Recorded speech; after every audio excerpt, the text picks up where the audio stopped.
Hi, I'm Debbie Harbeck, and I'm a certified life coach working with women in midlife and through the menopause transition. So each week, I'll be sharing the latest information, inspiration, and generate some momentum so you can move forward and feel more in control of your changing midlife body and your life. Let's go. Hi, and welcome to the Midlife Momentum Podcast. I'm so glad you're here for this episode today because we're talking about a topic that I'm super passionate about and that got me started in the wellness industry, and that's exercise. Now, before I begin, I just want to mention I have a bit of a cold, so my voice might be a little off today, but I hope you can bear with me. So, in particular, I want to talk about exercise for women in midlife and why it's important, but also what types of exercise are most beneficial at this time of your life. Now, I know the word exercise for some of us is a word that conjures up dread, so feel free to call it movement or whatever else keeps it more upbeat for you. Now, if you think about it, and I have, about 100 years ago or even less than that, we weren't really talking about exercise as a necessary part of life. There were no gyms or fitness classes or yoga classes, let alone Fitbits, Lululemon, or ab rollers, because most of the world, except maybe the very rich, were moving regularly. Being physically fit wasn't really an issue, especially not for women. Women's work was very physical. Doing laundry took tremendous effort. So did just walking to the store and carrying heavy bags home. So did sweeping the home and taking care of kids and grandkids and being constantly on your feet, cooking and cleaning. Life was a workout not very long ago, but that's definitely not the case now. Most of us either work at home on a laptop or we drive or take public transportation to get to where we're going. We rarely walk to the grocery store and carry our bags home. We own vacuum cleaners, washing machines, dryers, dishwashers, and food processors.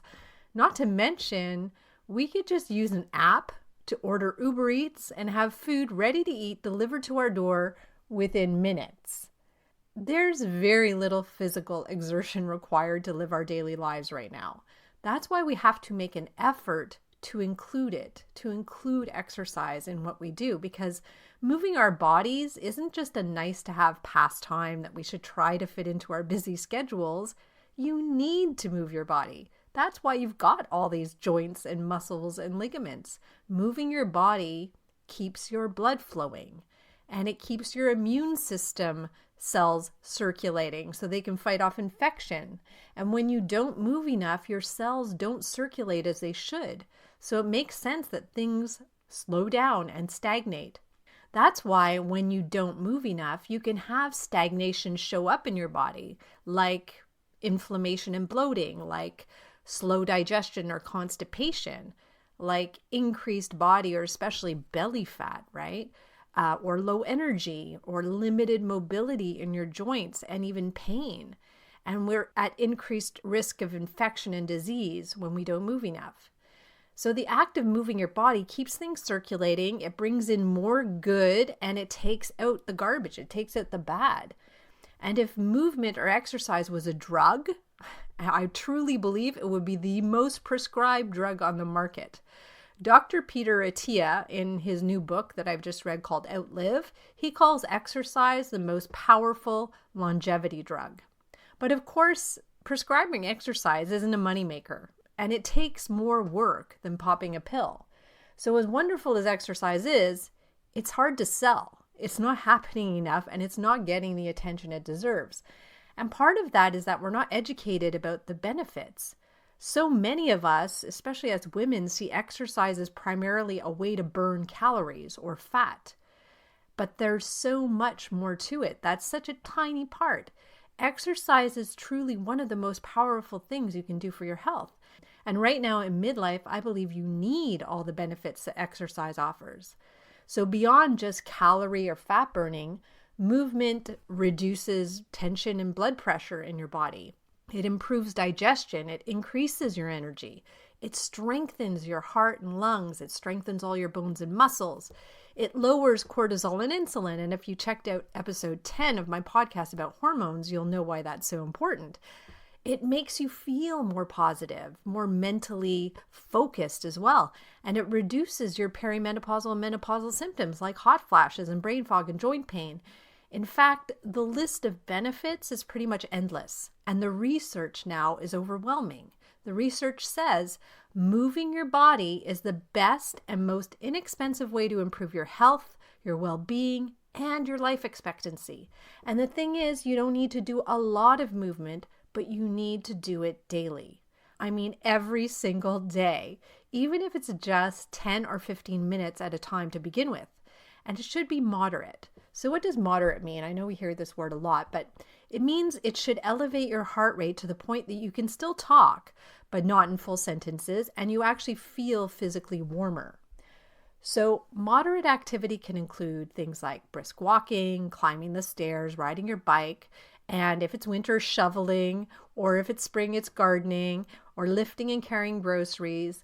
And for it to be effective, the current recommendation is 150 minutes a week, which is just over 20 minutes a day. Like I said, that 150 minutes can include all kinds of activity that I mentioned, not just what we consider cardio. And it should include at least 2 30-minute strength training sessions, or what we call weights or resistance training. And also, I believe it should include some balance work on one leg and general mobility exercises like getting up off the floor and squatting and stretching and more.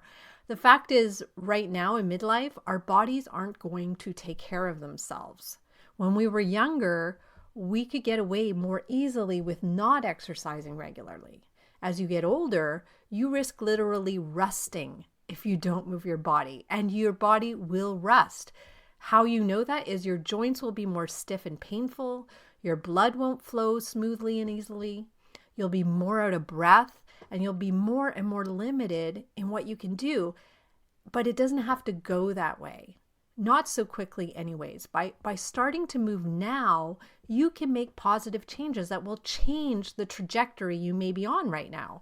And that's pretty exciting because it's not age dependent. It only depends on your choices. So let's go a little deeper into what an ideal week of movement should look like in midlife. And I just want to say that this is a guideline that I'm offering and something to work up to if you're not already there. So the first thing I would say, and I've already said, is to prioritize daily movement. So the first thing is to aim for that 150 minutes a week or 20 minutes a day. And that can include so many things. So choose things you truly enjoy that will get your heart rate up and maybe even make you sweat a little bit. It's not about going all out here. In fact, I don't really recommend exercise where you're working so hard you can't talk. That can induce the stress response, which I've talked about in episode 4 of this podcast, and it can actually be more negative than positive for your midlife body. So it's about being able to enjoy movement while at the same time making you feel like you've done some work. So going out on a slow walk with your dog may not be enough, but running at a sprint for a sustained amount of time may be too much. The most important thing you can do is to move consistently, daily. It doesn't have to be the 20 minutes in a row. You can do 10 minutes this morning and 10 minutes after dinner. It's really up to you. But find a way of getting it in is the most important thing. Make it part of your routine. Maybe you can walk or bike to the store instead of taking the car. Maybe you can park down the street from your office instead of in the parking lot. Or maybe you can take the stairs instead of the elevator. Just notice your everyday routine and see where you can make a little tweak to make it a little more active. All right, so that's the first thing. The next thing I want to talk about is strength training, or what we call resistance training or weights. It's just so important in midlife because you lose muscle and bone as you age, and especially during the menopause transition, there's a really steep decline in both all of a sudden. So more than ever, building muscle is essential. And you can build muscle using just your body weight or by adding more resistance in the form of weights or elastics. So doing squats with your own body weight, that might be enough for you right now. Or you can add more challenge if you need to by adding extra weight or working against the resistance of an elastic. But it's important to work on your whole body, your legs, your arms, your core. They all need to be strengthened. Incorporating a full body strength workout just twice a week can make a huge difference to your strength, to your balance, to your bones, and even to your ability to burn calories, because it takes muscle to burn calories. Now, here are some guidelines I suggest, and you could always get help from a trainer or a coach like me, preferably somebody who's familiar with a woman's midlife and menopausal body. Now, here are some things I suggest. So, number one is, if you're doing some resistance workouts or exercises, do 2 to 4 sets of 10 reps of a resistance exercise, and make sure that the last rep of each set is tough to complete. That's the first thing. The second thing I would suggest is to do standing exercises, because that will recruit more muscle. So whenever you can, do it standing. The third thing would be, make the movement slow. So if you're doing a bicep curl, on the lifting of the dumbbell, you might move on a count of 3 and then stop for a second and then move the weight back down on a count of 3. The next thing I would suggest would be jumping. So jumping can help with muscle and bone building, and you can add jumps like jump squats and box jumps and jumping lunges. However, be aware of your pelvic floor when jumping, especially if you have any urinary incontinence issues. And that brings me to number 5, which would be the pelvic floor strengthening exercises. This is so important at this time of life. So connect with someone who knows how to do them properly, like a physio or a trainer that's experienced in working with women in midlife. And finally, number 6 would be to change your exercises every 4 to 8 weeks, so you continue making positive changes, because your body adapts easily to these exercises.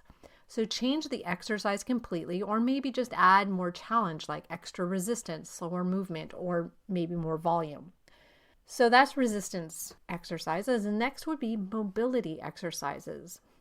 So this has been one that's become essential on my list, because staying mobile, I'm realizing now with osteoarthritis in my hip, staying mobile is everything. If you're not able to continue doing certain movements, your quality of life can decline and your world can get a lot smaller. By mobility, I mean practicing things like balance, like I mentioned before, standing on one leg without falling, or like getting up off the floor, or like lifting objects like luggage, when you put them in the overhead compartment, you want to be able to do that. And things like crouching down to pick something up off the floor. All these movements are essential to maintain your quality of life and your independence. So as much as you can, do things every day that work your mobility. Yoga is a practice I happen to use. It works your mobility, and it's one of the reasons I love it. But just simply squatting to pick something up, or sitting on the floor to watch TV, or carrying groceries, they're all functional things you can practice each day. At the moment, I'm actually reading a book called Built to Move by Kelly and Juliet Barrett, and it's all about what we can do to stay more mobile. I'm sure I'll have a lot more to add once I've had a chance to really digest and put these ideas into practice, but so far it's super interesting. Now, the last thing I want to offer is rest and recovery. So as much as your body needs to move, it needs to rest in order to restore and regenerate your body and brain. Now, you can rest both actively or passively.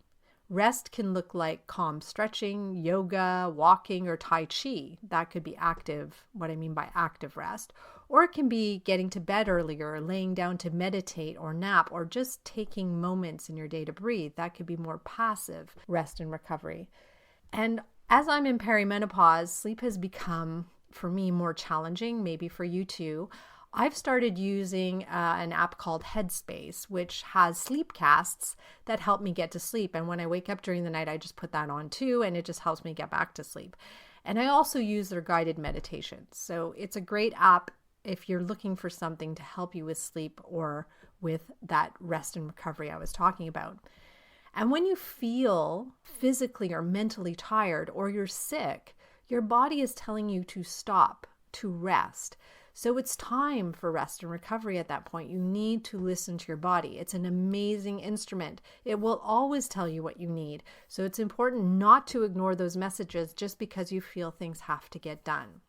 So I've offered you quite a few things here about exercise, why it's important, what the things you should focus on now that you are in midlife. And I hope you found this useful. So I want to thank you for listening to this episode today. I am super grateful you chose to join me. And if you enjoyed or learned something from this episode, I'd love you to rate it on Apple or Spotify or whatever platform you're using to listen. I really appreciate it. And I'll be back next week with a fresh new episode. So keep moving forward, and bye for now. Thanks for listening to this episode of the Midlife Momentum Podcast. If you want to learn more about working with me, come visit me at debbieharbeckcoaching.com. That's Debbie, I-E, Harbeck with a C, coaching.com. See you next week.